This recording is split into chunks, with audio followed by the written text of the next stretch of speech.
وہ امور جن سے روزہ مکروہ نہیں ہوتا. بھول چوک سے کھا پی لینا روزے کو توڑتا ہے نہ مکروہ کرتا ہے.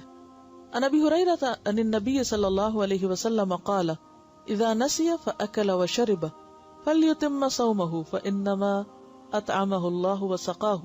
رواہ البخاری. حضرت ابو ہریرہ رضی اللہ عنہ نبی اکرم صلی اللہ علیہ وسلم سے روایت کرتے ہیں کہ نبی اکرم صلی اللہ علیہ وسلم نے فرمایا جب کوئی بھول کر کھا پی لے تو اپنا روزہ پورا کرے کیونکہ اسے اللہ نے کھلایا پلایا ہے. اسے بخاری نے روایت کیا.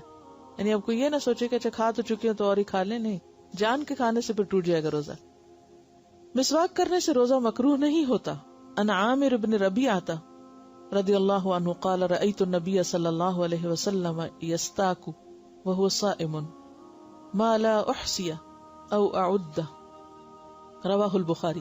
حضرت عامر ابن ربیعہ رضی اللہ عنہ سے روایت ہے میں نے نبی اکرم صلی اللہ علیہ وسلم کو روزے کی حالت میں اتنی مرتبہ مسواک کرتے دیکھا کہ گن نہیں سکتا. اسے بخاری نے روایت کیا ہے.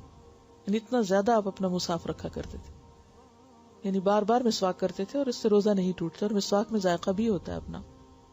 گرمی کی شدت سے روزہ دار سر میں پانی بہا سکتا ہے، اس سے روزہ مکروہ نہیں ہوتا.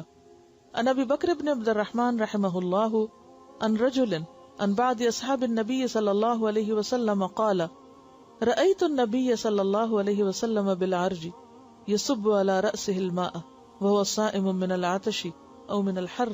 رواہ ابو داود. حضرت ابو بکر بن عبد الرحمن کہتے ہیں نبی اکرم صلی اللہ علیہ وسلم کے اصحاب میں سے ایک صحابی نے کہا میں نے نبی اکرم صلی اللہ علیہ وسلم کو دیکھا کہ نبی اکرم صلی اللہ علیہ وسلم روزے میں گرمی یا پیاس کی وجہ سے سر پر پانی بہا رہے تھے. اسے ابو داؤد نے روایت کیا ہے. یعنی اگر سکن کے ذریعے کچھ پانی اندر چلا جاتا ہے تو اس سے روزہ مکروہ نہیں ہوتا ایز لانگ ایز کہ آپ کے حلق سے نیچے کچھ نہ اترے. روزے کی حالت میں مزی خارج ہو یا احتلام ہو جائے تو روزہ ٹوٹتا ہے نہ مکروہ ہوتا ہے، یعنی اس سے روزہ نہ ٹوٹتا ہے نہ مکروہ ہوتا ہے.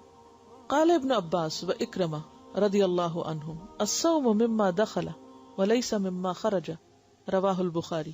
حضرت عبداللہ بن عباس اور اکرمہ فرماتے ہیں روزہ کسی چیز کے جسم میں داخل ہونے سے ٹوٹتا ہے، جسم سے خارج ہونے سے نہیں ٹوٹتا.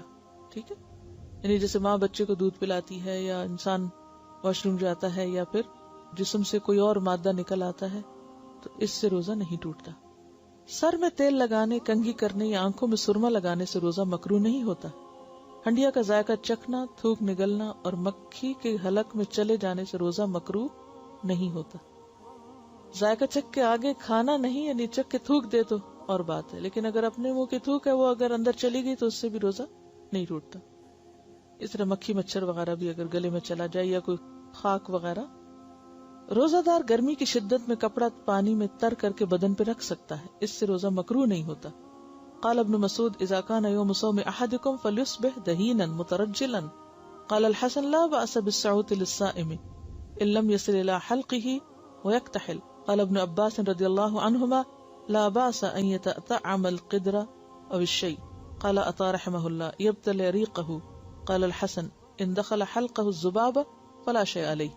حضرت عبداللہ بن مسعود رضی اللہ عنہ فرماتے ہیں جب تم میں سے کوئی روزہ دار ہو تو اسے تیل کنگھی کر لینا چاہیے، یعنی اپنا حال حلیہ درست رکھے. حضرت حسن رضی اللہ عنہ فرماتے ہیں روزہ دار کے لیے ناک میں دوا ڈال لینے میں کوئی حرج نہیں بشرطے کہ حلق تک نہ پہنچے. نیز روزہ دار سرما لگا سکتا ہے. عبداللہ بن عباس فرماتے ہیں کہ روزہ دار ہنڈیا یا کسی دوسری چیز کا ذائقہ چکھ لے تو حرج نہیں، اسی لیے ٹوتھ پیسٹ کو بھی منع نہیں کیا جاتا. حضرت عطا رحمہ اللہ نے کہا روزہ دار اپنا تھوک نگل سکتا ہے. حضرت حسن نے کہا اگر مکھی روزہ دار کے حلق میں چلی جائے تو کوئی حرج نہیں. اگر کسی پر غسل فرض ہو لیکن دیر سے اٹھے تو سحری کھا کر غسل کر سکتا ہے، البتہ کھانے سے قبل وضو کر لے. ویڈیو کے نیچے سبسکرائب کے بٹن پہ کلک کریں، بیل کے آئیکن پہ کلک کیجئے تاکہ ہر نئی ویڈیو کی نوٹیفیکیشن